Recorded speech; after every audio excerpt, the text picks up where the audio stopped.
Hai, halo, assalamualaikum warahmatullahi wabarakatuh. Ketemu lagi bareng Mas Jess di sini. Ya, hari ini saya akan review salah satu tanaman yang cukup hits saat ini ya, cukup digemari banyak orang, Philodendron Paraisoverde. Ini dia. Paraisoverde ini adalah tanaman yang berasal dari luar negeri ya, yang pasti bukan tanaman asli Indonesia. Dia dibawa dari Brasil oleh Bapak Chandra Gunawan. Paraisoverde sendiri itu berarti Green Paradise atau surga hijau ya, dari bahasa Spanyol. Tampilannya seperti ini dengan motif corak daun yang sangat memukau. Jadi ada total-total di sini. Coraknya dia kayak variegata, ada motif total hijau di daunnya yang berwarna apa nih ya, mint ya, lebih ke mint atau kuning kehijauan atau hijau muda dengan total hijau tua. Jadi variasinya sangat unik dan juga sangat indah. Paraisoverde adalah hemi-epiphyt, jadi dia tumbuh manjat ya, merambat ke atas. Jadi dia akan mengeluarkan akar angin seperti ini. Ini adalah untuk panjatan sebenarnya. Harusnya ini sudah manjat ke turus, tapi ini sebenarnya udah nggak kuat. Jadi ini saya senderkan ke turus lain buat nopang dia biar nggak patah ya. Karena seharusnya ini udah diberi turus, tapi saya belum kasih turus. Emang niatnya nggak dikasih turus karena mau dipropagasi. Saya akan perbanyak, saya akan cacah. Ya, saya punya Paraisoverde udah cukup lumayan. Jadi ada 1, 2, 3, 4, 5, 6, 7, 8, 9, 10 11 ya, 11 daun plus. Jadi ini dulu dibeli sekitar bulan Februari kalau nggak salah ya, sekitar Februarian. Jadi udah saya rawat sekitar 3 bulan di sini. Dulunya beli dalam kondisi 5 daun, 1, 2, 3, 4, 5 daun kecil-kecil ini ya. Dan 3 bulan dirawat di sini udah nambah 6 plus daun baru ya. Dengan daun yang lebih besar, lebih bermotif. Memang lumayan harganya, cukup pedes ya, tergantung motif dan juga corak serta ukurannya. Oke, lanjut ke perawatan Paraisoverde. Jadi untuk Paraisoverde ini media tanamnya sama ya dengan kebanyakan Philodendron lainnya, yaitu poros. Tapi untuk yang saya punya ini memang sama sekali belum pernah saya ganti dari petaninya. Waktu itu saya beli dan saya tanya apa media tanamnya yang ada. Dia cuman info ke saya bahwa media tanam yang dia pakai hanya sekam fermentasi. Dan saya juga sempat kopek-kopek sedikit ya, lihat, dan benar ternyata emang hanya sekam pure, sama sekali nggak ada tambahan bahan lainnya. Tapi ternyata juga lumayan ya, cukup subur ini. Karena memang selain itu juga perawatan di sini. Jadi saya akan bahas dulu untuk media tanam ya, media tanam Philodendron. Kalau di sini nanti saya akan ganti seperti biasanya, yaitu media tanam yang poros, komposisi antara sekam fermentasi, kompos daun, pasir malang, andam, perlite. Itu sih bahan-bahan untuk media tanam Philodendron saya di sini. Saya biasanya pakai itu dengan campuran ya. Kita mix aja kira-kira sesuai kebutuhan agar dia poros tapi juga masih lembab. Untuk penyiraman saya biasanya lakukan 2 hari sekali. Saya siram dengan air cucian beras, bisa dilihat seperti ini.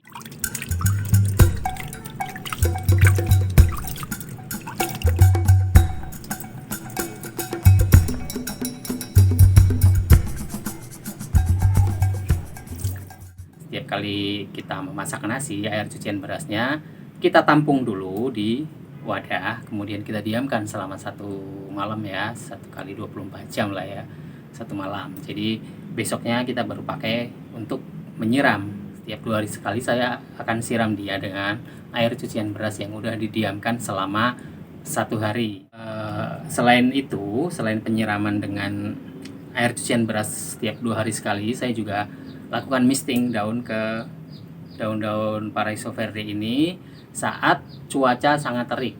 Di tempat tinggal saya ini emang lumayan panas ya di Tangerang, jadi ketika full matahari seharian penuh terik itu panas banget, dan untuk memberikan kelembapan kita semprot-semprot aja daunnya dengan air biasa ya, air keran, semprot di sore hari.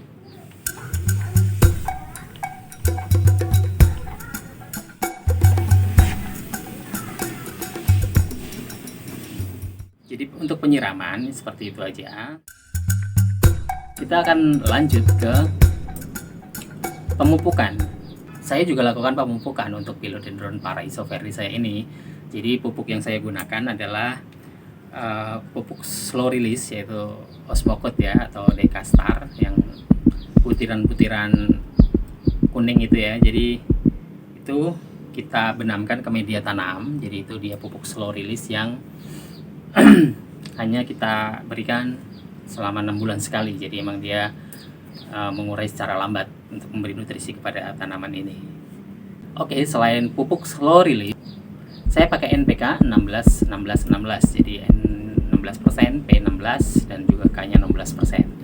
Itu lumayan membantu untuk pertumbuhan. Terbukti dari daun-daun yang semakin membesar dan juga semakin produktif ya. Menurut saya ini dia setiap 2 minggu sekali pasti muncul daun baru. Nah ini kemarin baru mekar sekitar semingguan, ini udah segini, dan ini masih agak lemes. Untuk daun baru yang baru mekar tuh biasanya dia masih ini kayak gini nih, lemes ya, masih belum terlalu kaku. Untuk daun yang udah lebih duluan dia udah agak kaku nih, tandanya dia udah mencapai pertumbuhan maksimalnya.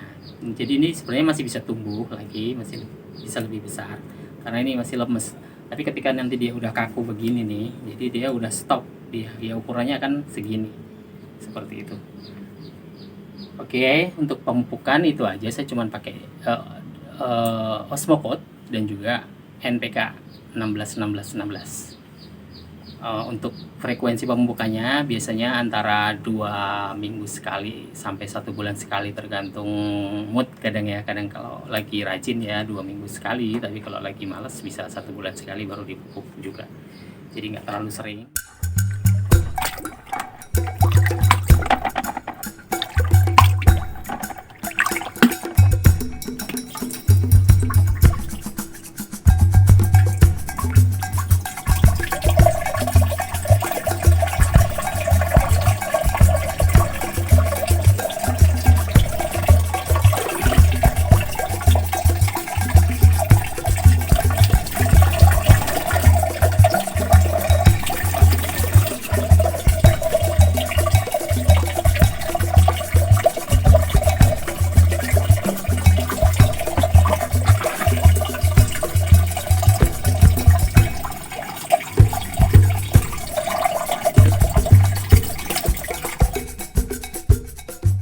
Lanjut ke kebutuhan cahaya ya. Untuk kebutuhan cahaya Philodendron Paraiso Verde ini, dia adalah tanaman yang suka dengan cahaya. Dia suka terang. Jadi dia suka cahaya yang banyak. Jadi kita tempatkan di outdoor ya, yang pasti ya. Dia bisa kena sinar matahari langsung atau direct sun, biasanya sampai dengan pukul 9 pagi ya. Jadi saat pagi hari kadang saya jemur di bawah matahari langsung maksimal sampai jam 9 pagi. Karena kalau untuk di atas jam 9 pagi di sini udah sangat panas ya, udah terik. Mungkin saya belum pernah coba sampai lebih dari jam 9 karena juga saya nggak tahu apakah dia kuat atau tidak, tapi lebih baik sih maksimal jam 9. Setelah jam 9 kita akan pindahkan dia ke naungan ya, di bawah paranet. Itu bagus juga, dia kena full matahari tapi masih di bawah paranet. Itu dia akan lebih cerah warna daunnya. Nah, ini saat si Paraiso Verde kita jemur di depan rumah. Jadi mendapat sinar matahari pagi. Karena untuk di belakang udah nggak bisa dapat sinar matahari pagi jam 7 sampai jam 9. Jadi mau nggak mau kita jemur di depan. Saya udah buktikan untuk Philodendron Paraiso Verde ini ketika dia kena sinar matahari full secara terus-menerus tapi masih di bawah naungan paranet ya. Saya pakai paranet 85% sih di sini. Jadi dia masih tembus, masih kena juga cahayanya. Jadi masih terkena sinar, dia warnanya akan cerah banget. Kadang lebih lebih ngejreng ya warnanya. Ini dia lebih ngejreng, tapi kalau saat musim hujan, saat mendung, dia biasanya kan kita teduhkan di bawah kanopi biasanya, jadi dia nggak kena hujan tapi kita pinggirkan gitu kan, lumayan redup itu cahayanya, jadi warnanya agak kusam biasanya. Kalau udah beberapa hari mendung dan nggak kena sinar matahari, dia akan lebih kusam warnanya, jadi nggak secerah kalau dia kena sinar matahari setiap hari di bawah naungan. Jadi untuk mendapatkan motif yang seperti ini dengan total yang aduhai begini, dia butuh cahaya matahari yang cukup. Karena ketika redup beberapa mendung, ini kemarin lagi mendung-mendung banget, ini juga dia totalnya ada, cuman nggak seheboh waktu kena sinar matahari langsung gitu ya. Jadi kadang emang saya rutin jemur pagi di bawah jam 9 pagi dia kena sinar matahari langsung, atau sore di atas jam 4 sore itu juga bisa kena sinar matahari langsung. Jadi sinar mataharinya udah nggak terlalu terik, jadi dia udah lebih soft dan dia udah bisa menerima cahaya di jam-jam itu, cahaya matahari langsung maksudnya ya, di jam-jam di bawah jam 9 atau di atas jam 4 sore. Oke, untuk cahaya. Kemudian untuk penempatan, tempatkan dia di tempat yang sirkulasi udaranya lancar ya, di ruang terbuka seperti ini. Jadi ini di belakang rumah, jadi ya meskipun ada tembok-tembok tetangga, tapi ke atas dia masih ada udara yang masuk ya. Jadi di atas ini cuman dikasih atap paranet, jadi masih oke lah ya untuk kebutuhan udara atau oksigennya. Nah, ini adalah kondisi di mana si Paraiso Verde ini mendapat sinar matahari tetapi tidak langsung, dia ada di bawah paranet, tetapi tetap terkena juga sinar matahari sedikit. Kita siram udah, pemupukan udah, cahaya sudah. Hama ya, hama tanaman. Kalau selama ini sih saya jarang menemukan hama di Paraiso Verde ini ya. Jadi cukup aman dibanding tanaman-tanaman lain. Dia lebih tahan, menurut saya lebih tahan hama. Paling ada kadang kutu sisik ya, kutu sisik yang nempel di daun itu pernah saya dapat, ada lihat kutu sisik nempel di daun, kita bisa langsung buang aja manual dengan tisu atau kapas basah yang dikasih dengan cairan sabun cuci piring. Jadi kita basahin, kita gosok-gosokkan di bagian kutu sisik yang nempel di daun itu, dia akan lepas, kemudian kita bilas lagi, semprot aja pakai air biasa, itu udah cukup. Kita kadang semprot dengan fungisida ya, semprot fungisida di musim hujan biar enggak biar nggak kena jamur dan sebagainya. Jadi kita bisa lakukan perawatan dengan ekonomis, tapi tetap ya dengan hasil yang maksimal. Contohnya seperti ini menurut saya cukup produktif karena dalam waktu 3 bulan sudah memunculkan 7 daun baru. Jadi untuk philodendron termasuk fast grower ya untuk Paraiso Verde ini, jadi dia lumayan cepat pertumbuhannya. Tapi meskipun demikian, dia meskipun lumayan cepat, tapi harganya juga cukup wow untuk saat ini. Oke, setelah perawatan kita akan lanjut ke propagasi. Bisa dilakukan dengan cara perbanyakan secara vegetatif, yaitu dengan cara stek batang ya. Jadi kita potong di sini, di sini. Jadi dengan cara kita potong-potong, dicacah ya di sini di bawah akar angin ini. Jadi kita bisa perbanyak dengan syarat dia mempunyai akar angin seperti ini, itu akan lebih baik dan juga lebih aman ya, karena akar angin ini akan membentuk akar-akar baru untuk kehidupan baru si Paraisoveria ini. Sementara dia akan tumbuh tunas baru di bagian sini ya, nih di sini ada knot atau mata tunasnya, yaitu dia berseberangan dengan daun yang ada atau daun existing. Oke, sekalian ya kita akan praktek untuk perbanyakan Paraisoveria ini. Jadi seperti kebanyakan philodendron lainnya, kita akan lakukan perbanyakan secara vegetatif. Yaitu kita bisa cacah, kita bisa potong-potong di sini ya. Jadi ini ada pucuk. Untuk potongan pucuk biasanya lebih ideal dipotong menyisakan 2 daun. Karena dia ada tunas daun baru di sini, jadi untuk dia mendorong dia tumbuh dan mekar dengan baik, kita membutuhkan 2 daun ini ya. Tapi karena di sini saya lihat di ruas atas ini udah muncul akar angin meskipun belum panjang, saya yakin sih saya masih bisa, ini masih bisa bertumbuh dan berkembang dengan baik. Jadi kita lakukan pemotongan di sini aja, jadi kita bisa dapat cacahan lebih banyak nantinya. Oke, saya gunakan cutter ya, jadi ini cutter baru, udah dibersihkan juga, udah disterilkan. Oke, sebaiknya untuk perbanyakan seperti ini gunakan alat potong yang steril. Jadi kalau bisa cutter baru itu lebih bagus, atau gunting pruning, biasanya gunting tanaman yang biasa dipakai juga itu bisa, tapi disterilkan dulu kalau udah sering dipakai. Jadi bisa dibersihkan dengan alkohol ataupun juga dengan cara dipanaskan.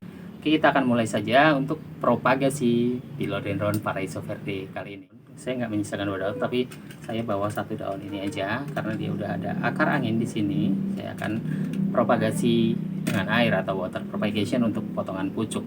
Untuk potongan-potongan selanjutnya nanti saya akan menggunakan live moss yang kemarin sempat saya bikin medianya ya.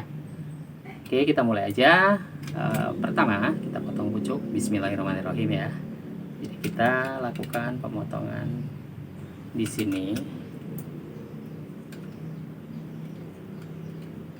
Kelihatan ya. Ya. Ini dia. Bismillah. Potongan pucuk sudah membawa akar angin juga. Dan seperti biasa dia akan ada getah di sini yang baunya khas banget, untuk khas bau philodendron ya, seperti itu. Oke. Kita taruh dulu sambil diangin-anginkan ya biar agak kering.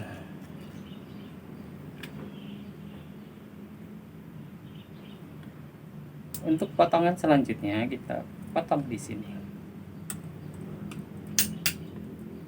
Hati-hati ya, jangan sampai memotong akar angin atau mata tunas. Oke, ini dia potongan kedua.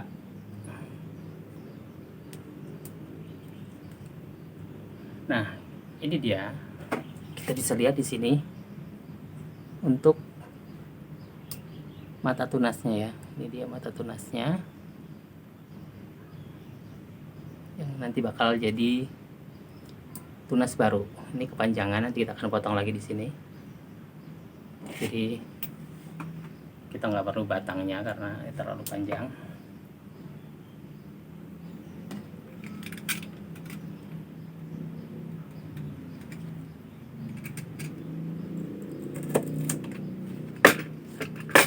cukup segini cukup ya. Potongan kedua. Oke, kita lanjut ke potongan ketiga ya.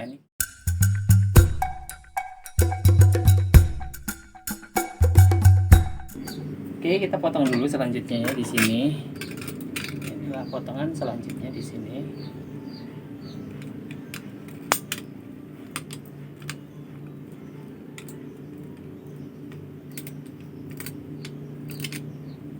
Ini dia potongan ketiga. Ini potongan keempat. Nanti ketiga kita potong lagi. Nah, ini dia 2 sini. Kita masih bisa potong di sini ya. Bisa jadi 2. Hati-hati jangan sampai memotong akar angin. Oke, ini dia potongan ketiga. Masih kepanjangan, kita potong lagi nanti batangnya. Juga nggak apa-apa sih. Nanti kita cuci dulu akarnya karena udah nempel di moss. Ini potongan keempat, kepanjangan yang pasti, karena nanti kita akan tanamnya begini. Ini mata tunasnya udah kelihatan ya. Dia di balik seludangnya ada mata tunas. Tadi sih kayaknya kepanjangan.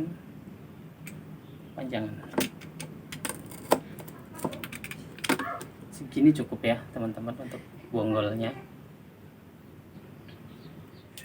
Oke, kita akan lanjut.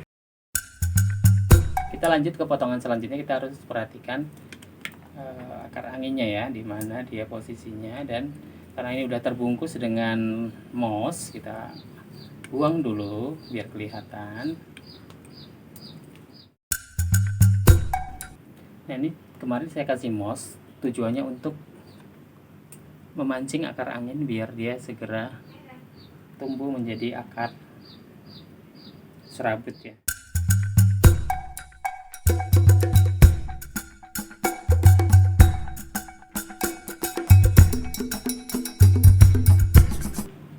Tapi sepertinya kita harus bongkar kayaknya, mau nggak mau, karena udah crowded banget.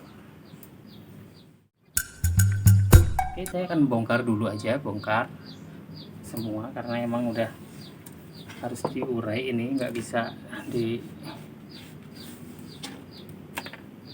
sebenarnya sayang ya kalau kita bongkar media itu, kan dia untuk bawahnya dia akan stres.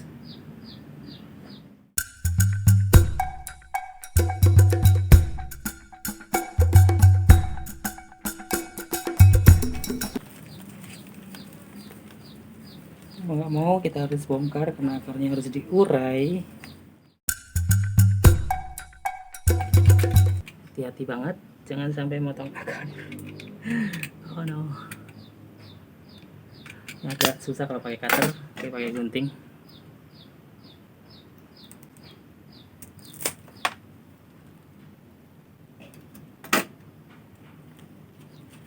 Oke, ini induknya.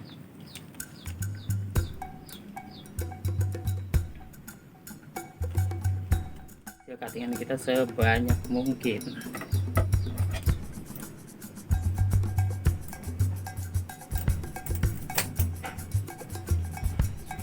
Oke, cepat.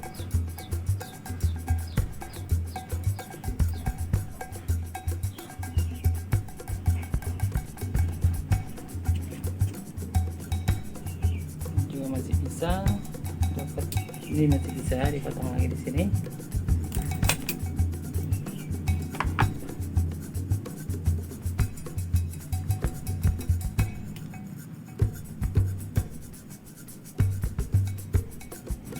Mata tunas di sini ya, jadi kita perhatikan juga ada mata tunasnya apa enggak. Kalau enggak ada jangan dipotong, biarkan dia luas. Ada semua, jadi ini 2 dapat 1, 2, 3, 4, 5, 6, 7 sama pucuk, 8 sama bonggol. Oke, khusus untuk potongan pucuk saya akan WP aja, water propagation dulu. Dan ini kita taruh ke air dulu ya, karena biar enggak layu ya. Oke, khusus untuk potongan pucuk saya udah WP dulu. Jadi pakai air biar enggak layu dia.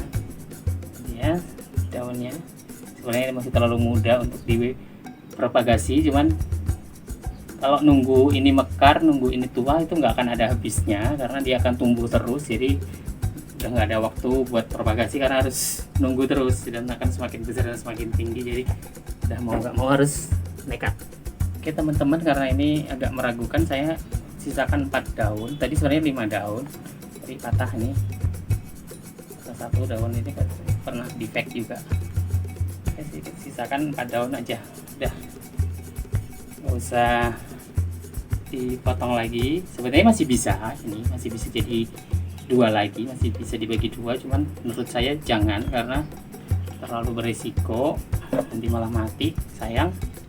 Kita pakai metan baru, masih pot yang sama. Ini pot hoki sih menurut saya, subur.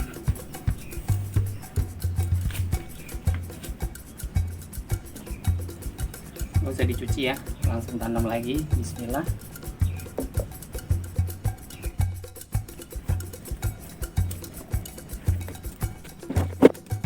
Oke, akhirnya Paraisoveria ini kembali mengecil ya. Dulu waktu beli segede ini ya, emang segini waktu beli.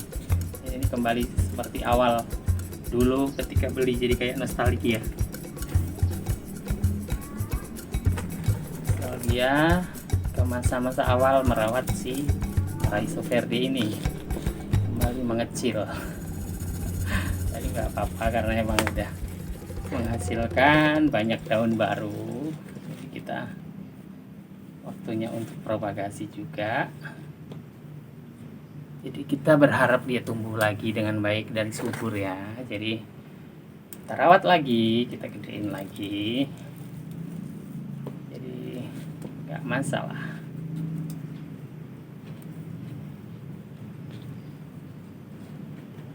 Oke, udah. Ini bonggolnya kita tanam lagi, kita simpen dulu, kita diamkan. Untuk bonggol setelah di cutting begini kita diamkan aja di tempat yang teduh, tetap dijaga kelembapan medianya, disiram nanti. Untuk ini jangan ditanam ya, bekas pot cuttingannya biarkan nongol di atas seperti ini, biarkan kelihatan, jadi kita bisa mantau apakah dia aman atau nanti busuk gitu. Jadi kita bisa pantau. Untuk yang akar anginnya masih seperti ini ya, belum ada akar serabutnya, saya akan tanam di live moss, media tanam live moss yang dicampur dengan perlite yang kemarin pernah saya bikin, ada di video sebelumnya, bisa dilihat di sana itu. Untuk yang udah ada akarnya seperti ini, saya bisa langsung tanam ke media tanam biasa, sama seperti yang tadi ya. Kita langsung tanam ke moss, media tanam yang pernah kita bikin sebelumnya. Jadi pot bening, jadi kita bisa pantau perkembangan akarnya. Oke, ini dia mossnya yang udah kemarin saya siapin ya di sini. Nanti untuk komposisi dan pembuatannya ada di video lain, bisa di scroll aja di bawah. Ini adalah lumut hidup perlite. Sepertinya kalau ada hidroton lebih bagus ya.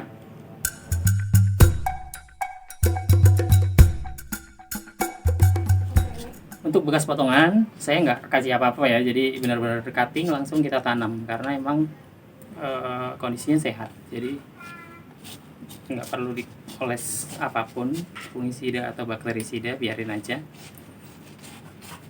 Tapi kalau ada sebenarnya juga lebih bagus sih, ada momosida atau mungkin yang lain. Ini karena dia sehat, jadi saya nggak pakein, jadi langsung aja tanam seperti ini. Ya, ini dia seperti ini. Oke, kita lanjut ke tadi ya. lihat mata tunasnya ada di sini.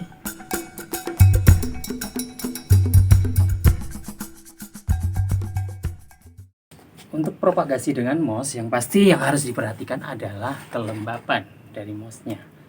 Jangan sampai kering, jangan sampai terlalu becek juga. Jadi benar-benar harus jaga kelembapan, tidak berlebihan dan juga tidak kekurangan. Kalau terlalu kering nanti tanamannya juga mati. Kalau terlalu basah nanti juga dia busuk. Jadi emang harus tahu banget ya kondisinya kita, karena selama ini beberapa kali propagasi dengan moss lumayan berhasil, jadi kita udah tahu kadar kelembapan seperti apa yang dibutuhkan untuk propagasi dengan moss. Jadi intinya jangan terlalu basah dan juga jangan terlalu kering, lembab.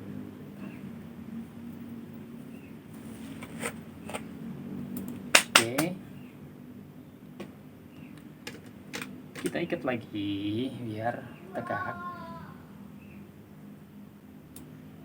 jadi biar postur tanaman nanti ketika tumbuh itu bagus. Daun pancingnya kalaupun bagus, masih mulus, masih oke, masih selamat, kita masih bisa nikmatin ya. Daun pancingnya nggak harus dibuang karena ini juga indah, cuman nanti pasti hanya ada sedikit perbedaan size aja. Di daun baru pasti awal-awal akan lebih kecil, tapi selanjutnya dia akan normal seperti ukuran daun pancing bawaannya. Jadi ini salah satu menopang, salah satu tujuannya adalah untuk mempertahankan si daun pancing. Jika nanti udah tumbuh menjadi individu tanaman baru, daun pancingnya kita masih bisa nikmatin keindahannya dan kita nggak buang ya teman-teman ya.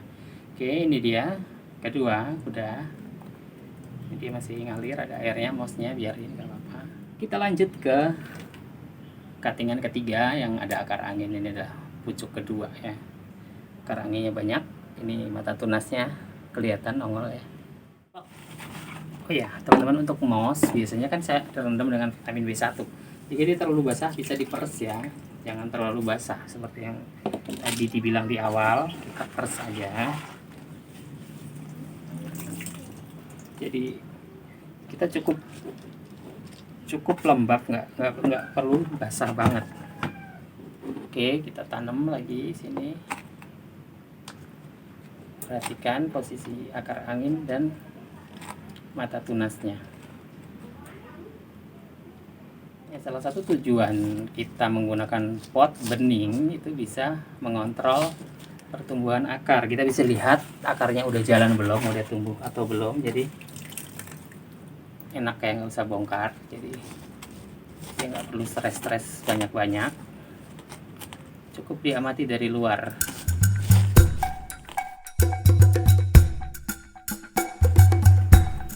Oke, ini untuk yang moss ketiga udah kelar. Saya akan lanjut untuk yang menggunakan media tanam. Ini mossnya sebenarnya harusnya dibuang dulu, cuman nggak usah lah ya. Udahlah, ini udah mau hujan, langsung aja kita tanam dengan media tanam untuk yang ini.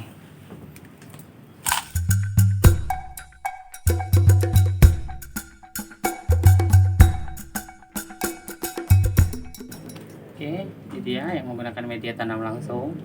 Sama posisinya begini.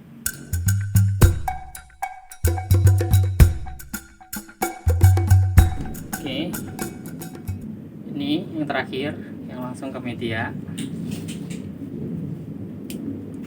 Kita nggak akan siram dulu, besok baru kita siram biar lukanya kering dulu ya. Kita bisa coverin lagi dengan moss yang tadi ya, live moss. Kita coverin atasnya buat menjaga kelembapannya nanti sampai dia bertumbuh.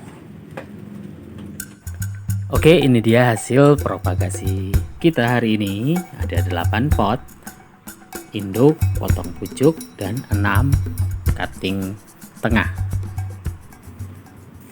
Oke, ini kondisi sehari setelah di cuttingnya. Jadi kemarin kita belum siram untuk cuttingan yang menggunakan media tanam langsung yang udah berakar, yang ditanam dengan media tanam. Kemarin kita pakai media tanam kering, kita nggak siram dulu biar bekas cuttingannya itu kering dulu ya. Hari ini baru kita siram. Kita siram guyur sampai full basah.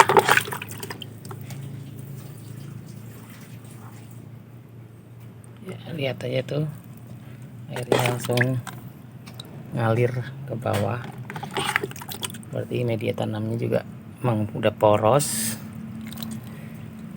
Kita siram menggunakan air yang dicampur sedikit vitamin B1. Ini di akarnya kelihatan ya kalau pakai pot bening, jadi kita bisa pantau perkembangan akarnya. Jadi ada 3 kemarin yang menggunakan media tanam langsung nih, akarnya juga kelihatan.